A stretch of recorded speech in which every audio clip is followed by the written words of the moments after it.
اعوذ باللہ من الشیطان الرجیم بسم اللہ الرحمن الرحیم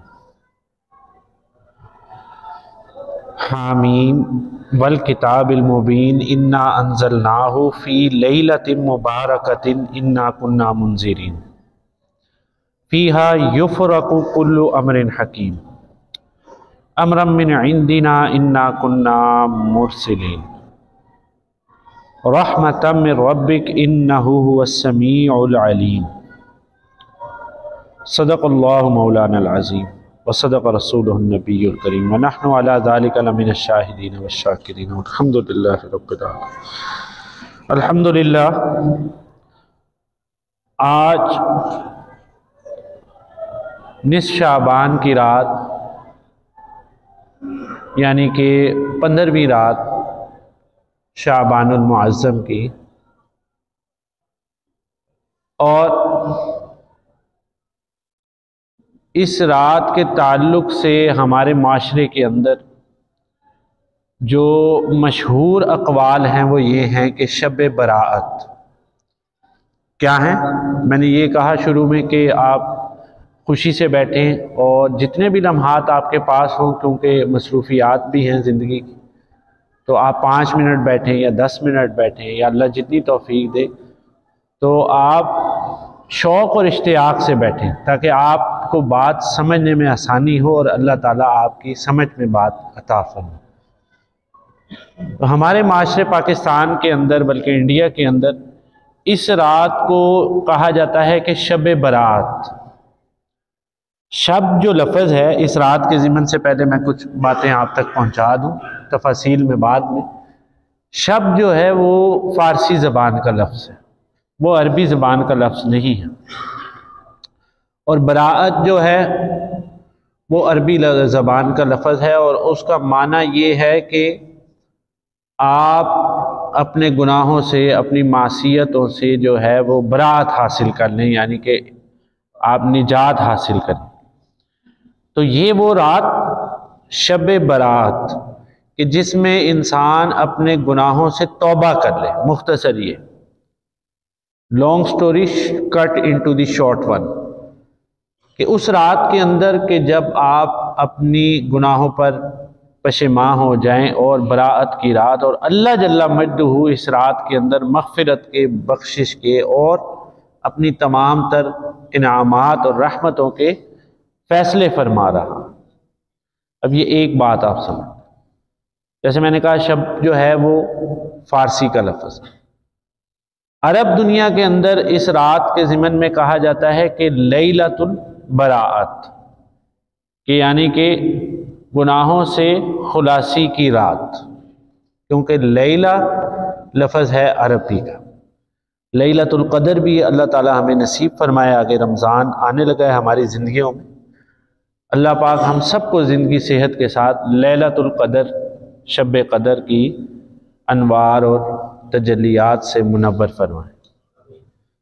اب جب ہم قرآن پاک فرقان حمید کی طرف دیکھتے ہیں تو سورۃ الدخان 25ویں سپارے میں، سورۃ الدخان 44 نمبر سورت، 44 نمبر سورہ کریم، اس کی پہلی کم و بیش 5 آیات کریمہ، 5 یا 6 آیات کریمہ جو ہے وہ اس رات کے تعلق سے علماء فرماتے ہیں، اور اس میں اختلاف بھی ہے، کچھ اس کو شب براءت کہتے ہیں اور کچھ اس کو لیلۃ القدر کہتے ہیں۔ لیکن اگر ہم شب قدر میں بیٹھیں یا ہم شب براءت میں بیٹھیں یا ہم کسی عام شب میں بیٹھیں، کیونکہ زندگی ساری کی ساری اللہ کی دی ہوئی مہلت ہے، تو اگر ہم اپنی زندگی کی کسی ایک رات میں بھی بیٹھیں اللہ کی عبادت کرنے کے لیے، تو وہ بہرحال مقبول ترین عبادت ہے، اور اللہ کو اپنا وہ بندہ بہت پسند ہے کہ جو دنیا کو چھوڑ کر اپنے خالق حقیقی کی طرف انس لگائے، لو لگائے اور دل لگائے۔ آپ کے سامنے سورۃ دخان کی میں نے 5 آیات کریمہ پڑھنے کا شرف حاصل کیا، جس میں اللہ جل مجدہ فرما رہا ہے کہ حامیم، یعنی حامیم حروف مقطعات میں سے، اس کا ترجمہ، معنی و مفہوم میرا اللہ ہی بہتر جانتا ہے۔ والکتاب المبین۔ دوسری آیت کریمہ کے اندر فرمایا کہ قسم ہے اس کتاب کی، یعنی قسم کس کتاب کی ہے؟ قرآن پاک کی۔ اب وہ کتاب کون سی ہے؟ جو مبین ہے، جو مدلل ہے، مفصل ہے، جامع ہے، اور وہ کتاب جو لا ریب فیہ، کہ جس کے اندر کوئی شک و شبہ کی گنجائش ہی نہیں ہے۔ آپ بات سمجھ رہے ہیں؟ شک و شبہ کی گنجائش ہی نہیں ہے۔ انا انزلناہ فی لیلۃ مبارکۃ، بے شک ہم ہی نے نازل کیا، انا انزلناہ، بے شک ہم ہی نے نازل کیا اس قرآن کو، یعنی کہ فی لیلۃ مبارکۃ، ایک مبارک رات میں۔ اب یہاں میں نے آپ کو بتایا کہ علماء کی آراء کے مختلف اقوال ملتے ہیں۔ ویسے تو لیلۃ القدر جو ہے وہی مستند ہے، لیکن کچھ علماء کہتے ہیں کہ کچھ حصہ ہو سکتا ہے کہ اس لیلہ جائزہ کے اندر یا شب برات کے اندر جو ہے وہ اللہ نے کچھ عطا کر دیا۔ انا کننا منذرین، اور بے شک آپ کو اللہ جل مجدہ نے ڈر سنانے والا بھی بنا کر کے بھیجا، یعنی کہ رسول کائنات صلی اللہ علیہ وسلم۔ فیہا یفرق کل امر حکیم، اور اس رات کے اندر اللہ فیصلہ فرما دیتا ہے، کل امر حکیم، ہر اللہ جل مجدہ ہر امر کہتے ہیں فیصلے کو، حکیم کہتے ہیں حکمت والے، ہر حکمت کا فیصلہ میرا اللہ پہنچا دیتا ہے۔ امرم من عندنا، جو کہ اللہ کی طرف سے ہوتا ہے، انا کننا مرسلین، اور بے شک ہے نبی صلی اللہ علیہ وسلم ہم ہی نے آپ کو اپنا پیغام بر بنا کر کے بھیجا۔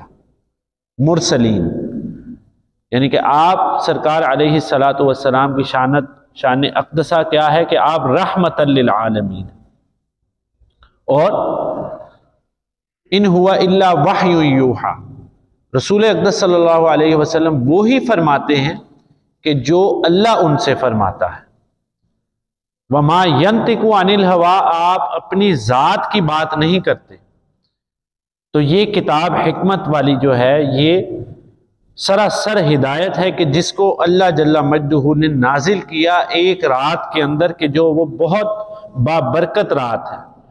فیہا یفرق کل امر حکیم، اور اللہ کی ذات جو ہے وہ ہر امر خیر کا فیصلہ فرما دیتی اس رات کے اندر، امر من عندنا، اور ہر حکم جو ہے وہ اللہ ہی کی ذات کو صادر ہے۔ اور بے شک رسول کائنات صلی اللہ علیہ وسلم کو اللہ جل مجدہ نے اپنا پیغامبر، اپنا میسنجر، اپنا رسول بنا کر کے بھیجا۔ اب جب ہم حدیث رسول اللہ صلی اللہ علیہ وسلم کی طرف نظریں اٹھا کر کے دیکھتے ہیں تو کیا ہمیں اس رات کی کوئی فضیلت اور برکت ملتی ہے؟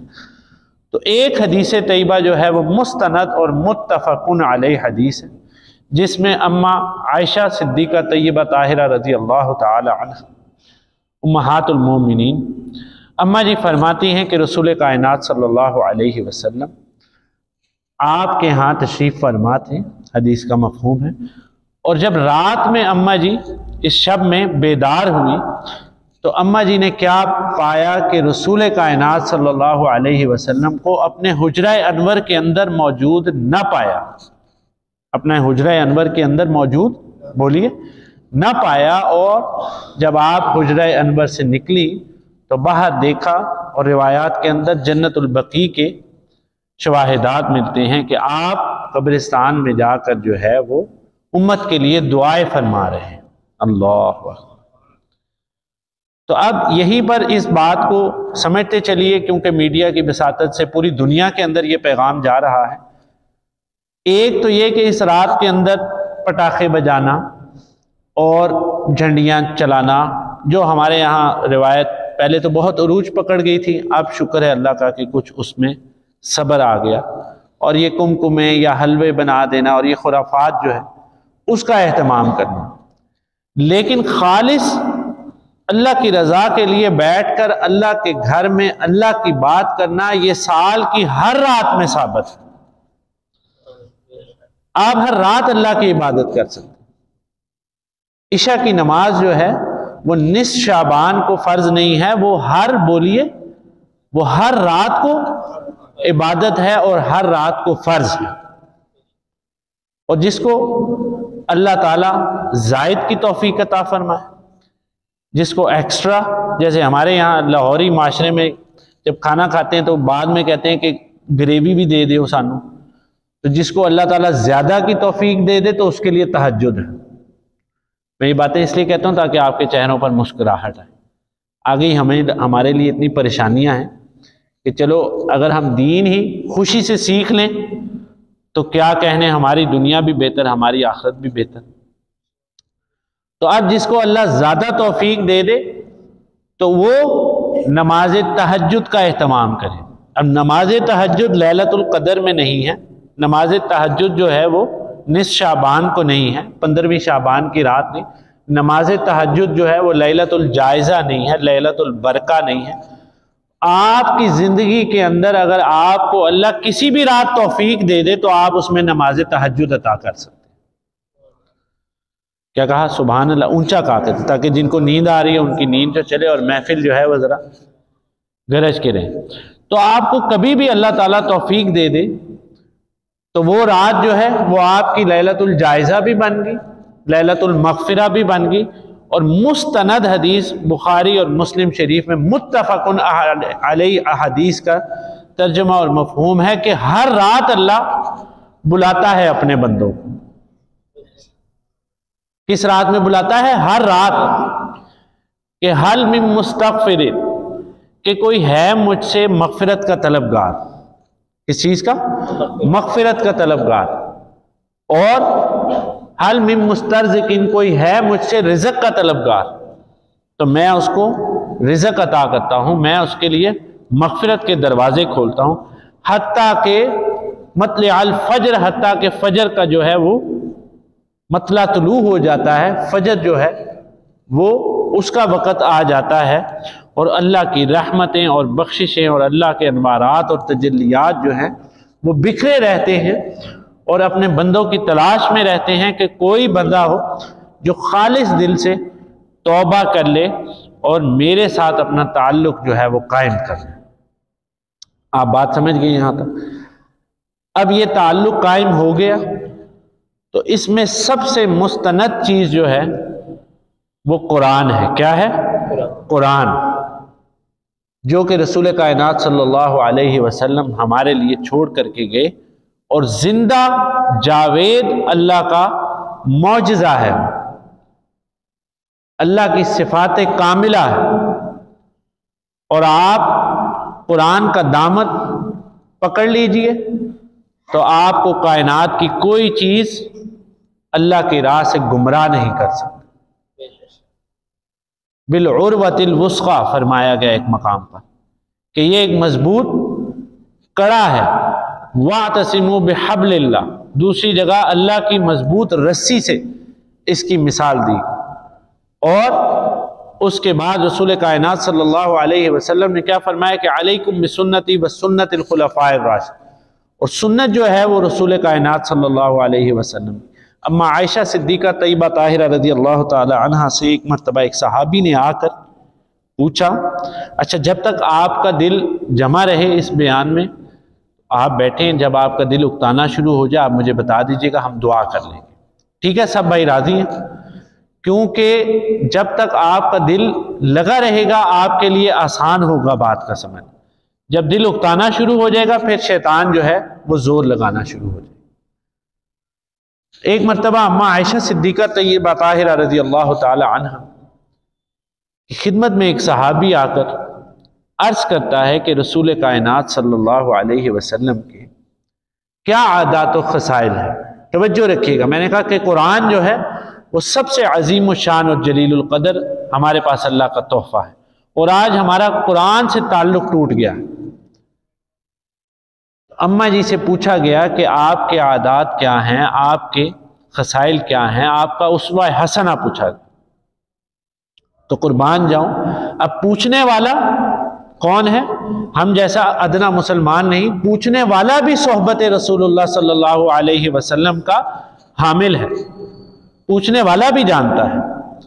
پوچھنے والا کیا پوچھتا ہے کہ رسول کائنات صلی اللہ علیہ وسلم کا اسوہ کیسا ہے، آپ کی عادات کیسے ہیں، آپ کے معاملات کیسے ہیں، آپ کے دن اور رات کیسے ہیں، اور بتانے والی امہات المومنین ہیں۔ آپ موقع کو سمجھیے۔ تو اماں جی نے کیا حکمت برا جواب دیا، یہ نہیں کہا کہ تم نے طائف کے مقام پر نہیں دیکھا تھا کہ رسول کائنات صلی اللہ علیہ وسلم نے کیا روش اختیار کی، یہ نہیں کہا کہ خندق کے موقع پر کیا ہوا، یہ نہیں کہا کہ ہر روز تمہارے درمیان وہ موجود ہوتے ہیں، نماز کے وقت میں کیا کرتے ہیں، معاملات کے وقت میں۔ اماں جی نے جواب دیا کہ کیا تم قرآن نہیں پڑھتے؟ اللہ اکبر، کہیے سبحان اللہ، اور پھر اپنے دل میں جھانکیے کہ آج ہم کیا کر رہے ہیں۔ کیا تم، اماں جی نے کیا کہا کہ کیا تم قرآن نہیں پڑھتے؟ اللہ اکبر۔ تو فرمایا کہ جو قرآن ہے وہی رسول اللہ صلی اللہ تعالی علیہ وسلم کی سیرت اطہر ہے۔ تو آج یہ سوال میں آپ سے کرتا ہوں، اپنی ذات سے کرتا ہوں، ہم سب سے کرتا ہوں، یہ پیغام جب تک جاتا رہے گا دنیا میں، ان آنے والے سننے والے لوگوں سے کرتا ہوں کہ ہم قرآن کتنا پڑھتے ہیں۔ اور اگر کسی ایک رات میں ہم بیٹھ بھی جاتے ہیں قرآن کے لیے تو اس میں بھی 600 انگلیاں اٹھ جاتی ہیں کہ یہ رات تو ثابت نہیں ہے اور وہ رات تو ثابت نہیں ہے۔ اللہ کے گھر کے اندر اللہ کا دین بیان کرنا ہمیشہ ثابت ہے، ثابت ہے کہ نہیں؟ ہر دور میں ثابت ہے، ہر جگہ پر ثابت ہے، ہر وقت میں ثابت ہے۔ اور قرآن کی تلاوت جو ہے وہ 24 گھنٹے شب و روز میں شامل ہے۔ اب اس رات کے بارے میں سمجھیے کہ رات کو، جیسے اس سے پہلے ہماری محفل ہوئی معراج شریف کی، اس میں ایک بات آپ کو بتاتا ہوں، دھیان رکھیے گا، توجہ ہے سب کی۔ اللہ جل مجدہ فرماتے ہیں 15ویں سپارے کے شروع میں کہ سبحان الذی اسری بعبدہ لیلا من المسجد الحرام الی المسجد الاقصی، پاک ہے اللہ کی ذات جو لے گئی اپنے محبوب پیغمبر کو من المسجد الحرام، مسجد حرام سے مسجد اقصی کی طرف، لیلم رات کے اندر۔ اب سورۃ دخان کی جو میں نے آیت کریمہ پڑھی، انا انزلناہ فی لیلۃ مبارکۃ، 15ویں سپارے کی پہلی آیت کہ پاک ہے وہ ذات جو لے گئی، میرے ساتھ چلیں ذرا، لے گئی راتوں رات کس کو؟ اپنے محبوب بندے کو، رسول کائنات صلی اللہ علیہ وسلم، مسجد حرام سے مسجد اقصی، 15ویں سپارے کی پہلی آیت۔ اور سورۃ الدخان 25ویں سپارے کی یعنی کہ 44 نمبر سورت نزول کے اعتبار سے 44 نمبر سورت کی آیت نمبر 3 میں اللہ جل مجدہ فرما رہے انا انزلناہ فی لیلۃ مبارکۃ، بے شک ہم ہی نے نازل کیا قرآن کو لیلہ مبارکہ میں۔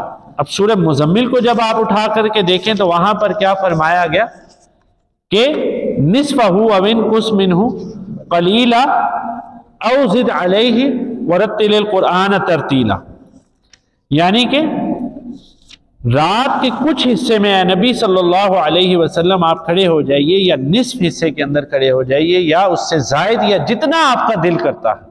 اللہ اکبر، سبحان اللہ۔ آپ بات کو پہنچے نہیں۔ ایک حکم ہوتا ہے کہ آپ جا کر پانی کا گلاس لیں، ایک عرض ہوتی ہے کہ کیا آپ میرے لیے پانی کا گلاس لا سکتے ہیں، اور ایک مؤدبانہ گزارش ہوتی ہے، ہمبل ریکویسٹ ہوتی ہے کہ اگر آپ کی مرضی تو آپ مجھے پانی پلا دیں۔ اللہ اکبر، بات سمجھے آپ؟ تو یہاں حکم رسول نہیں دیا گیا، فرمایا گیا کہ آپ کی مرضی، آپ نصف رات میں کھڑے ہو جائیے۔ اللہ اکبر، پہنچ رہے ہیں آپ مقام رسالت کو؟ فرمایا آپ کی مرضی، آپ آدھی رات کو کھڑے ہو جائیے، نصفہ او انقص۔ کبھی اگر ہمیں اللہ تعالیٰ قرآن کو اٹھانے کی توفیق عطا فرما دے اس زندگی کے اندر، تو ہماری 90% زندگی کے مسائل حل ہو جائیں، اور جب قرآن کو پڑھنا شروع کر دیں گے تو 110% مسائل حل ہو جائیں۔